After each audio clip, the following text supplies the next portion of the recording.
off of my own workplace experience. I did used to work at a bridal magazine in Oklahoma, and it was the worst job I ever had. So a lot of the people that you'll see here tonight are based off real people that I worked with. And yeah, me and my friends, they were the only thing that got me through that job, and we would always joke that we could fill a book with all the crazy shit that happened to us, and so one day I was like, well, why not a television pilot? So that's kind of what you're gonna see here tonight. Yeah, you guys are gonna see the first few pages of Act 1, so enjoy. Thank you.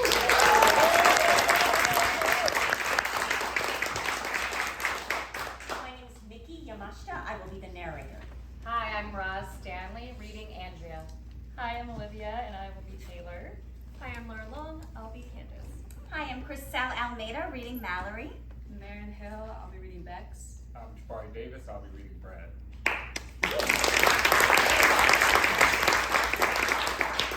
Work Wives, written by Carleigh Foutch.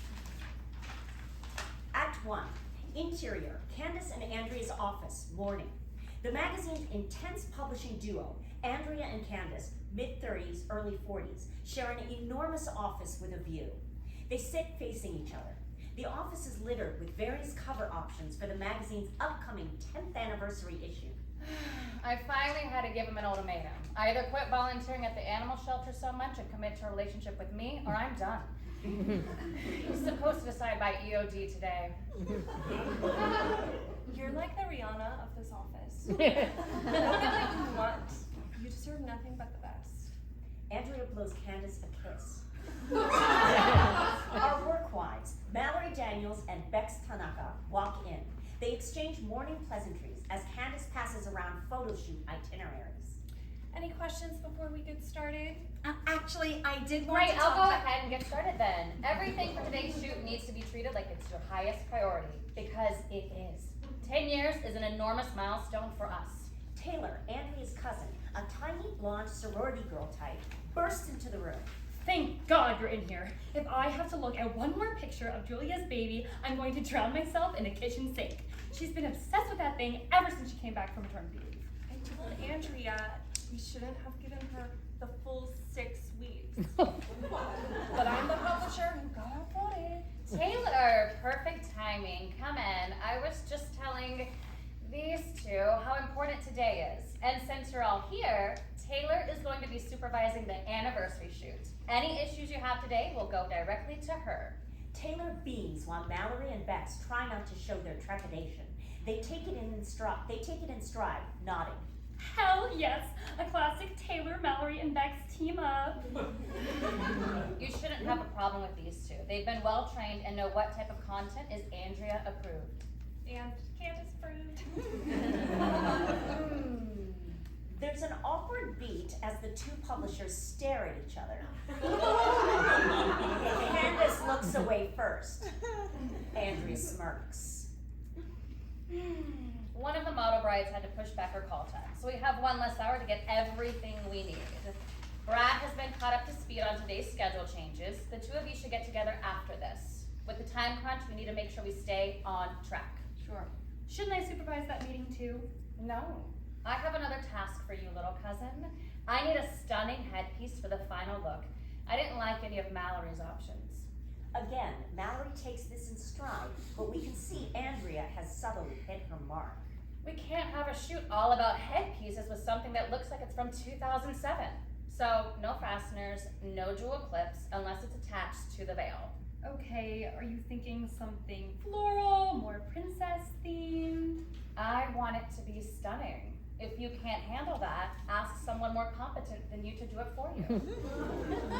Taylor looks slightly hurt by this, but bounces back quick. Mallory and Bex glance at each other. Yikes. Don't let me down. If there was ever a day to prove yourself in this office, it's today. Wouldn't dream of it. The first model bride is scheduled for hair and makeup at 10:45. We should be ready to start shooting the first look no later than 11:30. Shouldn't be a problem. Everything for the first look is already prepped. If hair and makeup is quick, we may be able to start just after 11. Great. To make it easier on everyone, we'll get lunch catered and check in on your progress this afternoon. Oh, that reminds me. You need to find a place that can cater lunch last minute. That's all. Interior, office hallway, continuous. Mallory and Bex walk as quickly as they can away from the publisher's office. I need a heads up on how much of a shit show today is going to be after your meeting. Again, going to be? We're already in the thick of it. Mallory snorts as she and Bex part ways. Interior, everything's bigger, bridal office, day. As Bex makes her way to Brad's office, we get a little tour of the rest of the space. There's plenty of pink accents and a grand, sweeping girl boss mural of Candace and Andrea in one of the open concept cubicle spaces. Where the office is all bright and cheery, the employees are not. Everyone looks like they've seen better days. Interior, Brad's office, day. Bex stands in the doorway. Brad, mid-30s, incredibly attractive, but ultimately kind of a doofus, is staring off into the distance, lost in thought. She knocks on the door and his whole face lights up when he sees her. Is that Bex Tanaka? Come in, come in. I never see you in my neck of the woods these days. Andrea wanted me to talk to you about a few things that changed for the shoot today, so. You do what you think best. I've got a lot on my mind today, and there's so much going on with the 10th anniversary coming up. Who knew becoming the head of production meant I'd have so much responsibility? He runs his hands through his hair, genuinely distressed. Bex softens. Hey, you survived the weirdly sexual geode cake obsession of 2016. You can survive anything. Even this learning curve. Those were something, weren't they? It helps that I have a team of people I can trust like you. Oh, I don't know about that, but. Don't downplay your accomplishments, Bex. You're very talented. In fact, He hands her a pamphlet for the local university. I guess Andrea isn't big on offering this up to other employees. I only just found out about it myself, but the magazine's contract with the college is set to run out at the end of the year. I'd like to take advantage of it while we can. The company is happy to pay for an MBA. The company will pay for an MBA, but it's thinking about their maternity leave? Huh? Nothing. No need to make a decision now, but think about it. We could use someone like you to elevate the magazine, especially if you're thinking of running your own business one day. Bex's head snaps up. That's still the plan, isn't it? Yeah, I'm just surprised you remembered. He winks. From anyone else, this would be creepy, but from Brad, it's suave. Full of that good old southern charm. Of course I remembered. I never forget a brilliant idea. Bex just rolls her eyes. Yeah, that charm might work on everyone else around here, Brad, but not. Interior, office hallway, continuous. Bex ponders the college pamphlet again, then glances back into Brad's office. He checks his watch, runs another hand through his hair. Bex looks away, but from the look on her face, it's clear that, despite her best efforts, Brad's charms definitely have an effect on her. She shakes it off, checks her phone. She texts Mallory, "Meet me at my car in 5. A beat, then, and bring the bagels! Interior, Bex's car, day. Mallory and Bex enjoy the rest of the bagels away from prying eyes. Mallory sketches a new dress design in her sketchbook. Voila! Bex's phone dings. It's a text from Brad. He sent her a photo of himself with a bunch of old fake geode wedding cakes from their storage room with the caption, "Look what I found!" Bex snorts and loves the image. She looks over to find Mallory staring at her, oddly. Sorry, what? I finished my new design. She shows her design to Bex. It's a disco ball wedding dress. It's stunning and eclectic, just like Mallory. Ooh, pretty. They're going to print my wedding gowns one day, mark my words. I'll be the exclusive dress designer, and you'll be the badass editor-in-chief who runs with a firm, yet kind hand. There's a slight hesitation from Bex, but she covers it well. How dare you assume I don't want to subjugate this office? Once Taylor's reign of terror is over, I will conquer all. I am a power-hungry monster, damn it! Mallory regards her design while Bex takes a bite of a bagel. Huh. Now that I'm looking at it, this looks like something my aunt would have worn. You have been thinking about it a lot lately. Yeah, you know, she's the reason I want to be a designer. I went wedding dress shopping with her before she married my uncle. I love the way everyone gasped and fussed over her. I remember running my hands over the racks of dresses and thinking, this is a special kind of magic. I want to give it to other people. I miss her so much, especially on days like today when it feels like those two will never even notice me. You already know Candace and Andrea never promote the competent people. They just want someone to boss around, and they've never been able to do that to you. I pitched that headdress idea to them weeks ago, and they said it would be too distracting for the 10th anniversary issue. Oh, it eats me up inside. You're still the most talented person they've ever hired, even if they're too stupid to see it. You're damn right.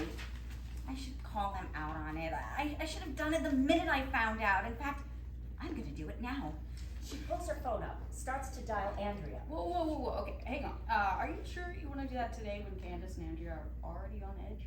My aunt always believed in my work. It's an insult to both of us to let them disrespect me like that. You don't think I should say anything? What? No. You should absolutely call them out on it, and I will back you up 100%. Okay. I just think you need to be strategic. You know, wait for a better moment to bend their ear. Even Brad seemed like he was in a weird mood in the meeting. Mallory digests this. She starts out annoyed, but slowly comes around. Fine. I'll wait until after the shoot is over. Mallory goes back to sketching. Bex opens her mouth like she's going to tell her something, but You know, Brad wouldn't be nearly as successful if he wasn't so good looking. How am I supposed to compete with a guy the entire office is in love with? Bex takes another bite of bagel to cover up her true feelings. Oh, and don't even get me started on Taylor. Yeah. Who knew getting your dream job was as easy as being born into that psycho family? The other day I watched her reduce an intern to tears for accidentally drinking her discontinued coffee creamer. Mallory notices Taylor walking to her car. Speak of the devil. Shit! Don't let her see you. She'll definitely tell Andrea that she caught us dicking around before the shoot. They slide down in their seats, but Taylor's car is parked next to theirs. She sees them right away. Oh, hi! I'm glad I ran into you, actually. I'm confused on what Andrea wants for this headpiece. Shocking. I just don't want to mess anything up for her. Do you think this shoot will end up on the cover? Most likely, especially since it's the 10th anniversary issue. Wow. Can you pinch me? Mallory and Bex exchange a look. Is she for real? No, seriously, do it. Mallory hesitates, but Bex leans in a little too eagerly across her and does it. Taylor squeals and they both jump. This is real. I can't believe that something I helped create is going to end up on the cover of this magazine. It's all I've ever wanted. Mallory looks like she just ate a lemon. If you're going for stunning, I'd start off at Stitch Factory. Isn't that the place that sent us those hideous bridesmaid dresses that Andrea hated last month? The ones with all of the feathers? Was it? I don't remember that. You might really have to dig for hidden gems, and it might take all day. But eventually, you'll find something that Andrea will love. Trust me. I go there all the time. Yeah. Cool, Yeah. we'll start there. Mallory wrestles with herself as Taylor gets into her car. Wait, actually, I just remembered another shopping area I like better. Midtown. You'll definitely find what you're looking for over there. Taylor nods. Bex and Mallory head inside. Exterior, parking lot, continuous. What are you doing? You can't trust her. She's one of Andrea's little cronies. No, but I just couldn't do it. I see. If you say you see so much of yourself in her, I swear to so God. much of myself in just couldn't be mean. Bex groans. And that's all for now.